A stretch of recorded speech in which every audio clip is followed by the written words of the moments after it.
pagi anak-anak semuanya, ini untuk kelas 10 dan kelas 10 TKR ya. Apa kabar kalian semuanya? Berharap kalian sekarang dalam keadaan sehat saja. Selama COVID ini, apa yang kalian lakukan di rumah? Tentu saja nggak hanya makan aja kan? Nah, seperti itu. Jadi yang kita bahas hari ini bukan badan ibu yang pakai mie besar ini, ya. Jadi jangan fokus, jangan terlalu fokus. Oke? Nah, jadi hari ini kita akan belajar mengenai polimer. Kemarin kan Ibu udah kasih sama kalian catatan mengenai polimer. Itu untuk pengetahuan dasar kalian agar kalian dalam pembelajaran ini dapat mengikuti dengan baik. Oke, polimer. Kalau kita bicara polimer itu berarti kita bayangkan yang pertama sekali adalah plastik. Ya, plastik. Ya benar, plastik memang merupakan polimer, tetapi bukan hanya plastik aja yang polimer. Jadi kita bahas polimer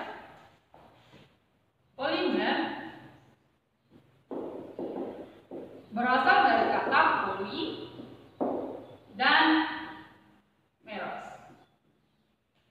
Poli artinya banyak.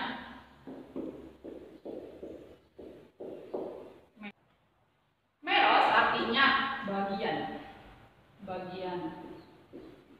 Jadi dalam berdasarkan asal katanya, maka polimer itu diartikan sebagai bagian yang banyak.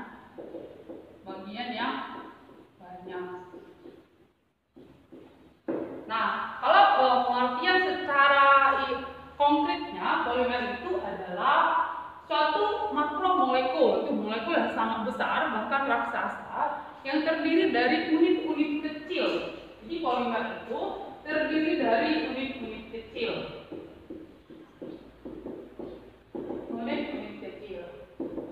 Unit-unit kecil ini nanti akan bersatu dan terbentuklah yang namanya polimer. Unit kecil pembangun polimer ini disebut dengan monomer. Ya, monomer itu berasal dari kata mono yang berarti satu dan meros yang berarti bagian. Jadi dia artinya bagian yang satu atau bagian yang paling kecil. Nah, itu pengertian dasar dari polimer. Kemudian kita belajar mengenai jenis polimer.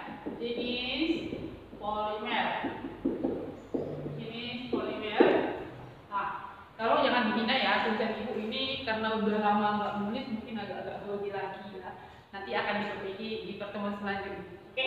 Nah, jadi jenis polimer itu secara garis besar polimer itu dibagi menjadi dua. Yang pertama adalah polimer alam dan yang kedua adalah polimer sintetik.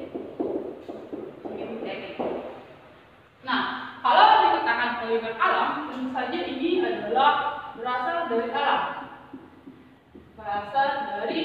alam. Jadi dia ada secara alami dan diciptakan oleh Tuhan. Ya. Kemudian polimer sintetik. Polimer sintetik itu berasal dari pabrik. Ya. Jadi polimer sintetik itu memang benar-benar dibuat di pabrik atau memang polimer alam yang dibuat di pabrik. Artinya gini, polimer alam itu misalnya karet. Ya, karet itu secara alami ada, tapi juga nanti ada karet yang namanya karet sintetik. Ya, nah itu dia jenis polimer secara garis besarnya. Nah, sekarang akan saya perjelas mengenai polimer alam. Kita hari ini membahas yang lebih dalam mengenai polimer alam. Ya, nah polimer alam yang pertama, polimer alam itu adalah protein. Monomernya adalah asam amino. Nah, tentu saja kamu sudah belajar protein itu adalah zat makanan yang diperlukan untuk tubuh kita, ya, untuk membangun sel-sel yang sudah mati. Nah, kita menggunakan protein. Jadi ceritanya, ketika kamu makan telur, ya telur itu kamu tahu kan mengandung protein. Ya, yang disintesis oleh tubuh adalah asam aminonya. Yang diserap tubuh itu adalah bagian terkecilnya itu yaitu asam amino. Jadi terjadi proses di dalam tubuh. diserap adalah asam amino.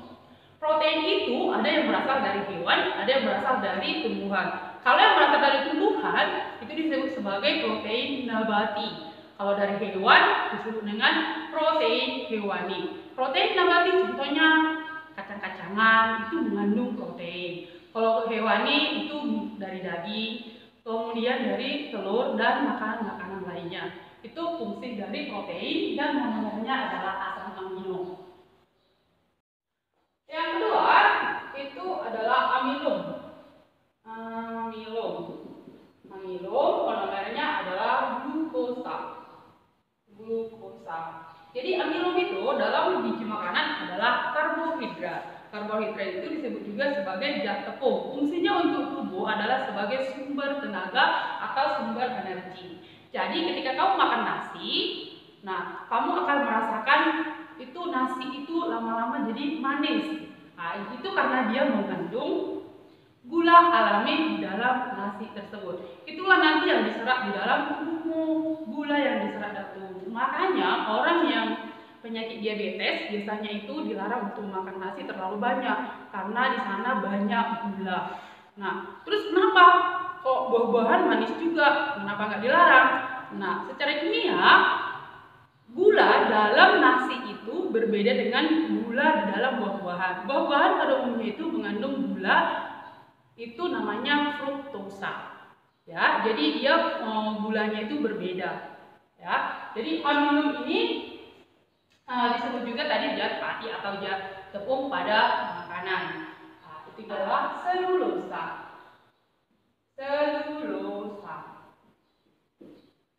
Monomernya adalah glukosa juga.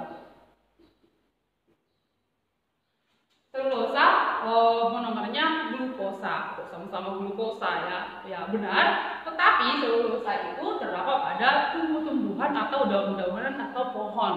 Ya, kenapa selulosa itu tidak dibuat sebagai sumber makanan? Karena selulosa itu tidak bisa dicerna oleh tubuh kita. Nah, tadi kalau dia amilum itu bisa dicerna oleh tubuh kita karena tubuh kita itu memiliki yang namanya enzim amilase. Nah, dalam proses pencernaan nanti. Tetapi kalau selulosa dibutuhkan enzim selulase dan manusia tidak memiliki itu. Yang memiliki itu adalah hewan-hewan. Loh, kenapa kita harus pakai sayur kalau begitu?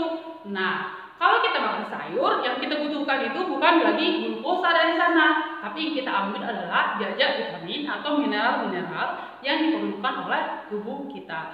Nah, kemudian selulosa kalau dia pada kayu itu biasanya bisa diolah menjadi kertas-kertas atau bahan-bahan yang berbahan kertas, misalnya karton dan lain-lain sebagainya. Itu ada contoh itu asam nukleat. Asam nukleat monomernya adalah nukleotida. Nah, ini terdapat dalam DNA dan RNA. DNA dan RNA itulah yang berfungsi untuk mencatat semua jenis genetik yang terdapat di dalam tubuhmu. Misalnya mulai dari hidungmu yang mancung, rambutmu yang keriting, atau yang kriwil-kriwil. Nah, dicatatkan semua dalam DNA. Nah, makanya kalau kamu nonton sinetron Indonesia, ada bayi yang diragukan keberadaannya, itu dibilang mau tes DNA.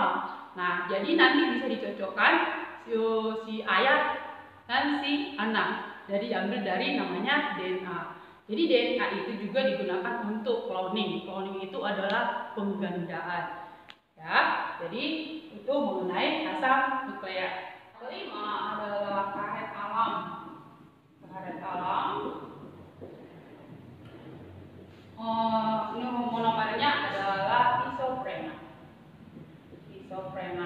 Jadi kalian tentu saja sudah kenal dengan karet alam ya, karena karet alam itu banyak di daerah kita ini. Nah, karet itu biasanya disadap. Kemudian karet yang sudah diperoleh itu, karet alam itu biasanya disebut dengan latex. Ya.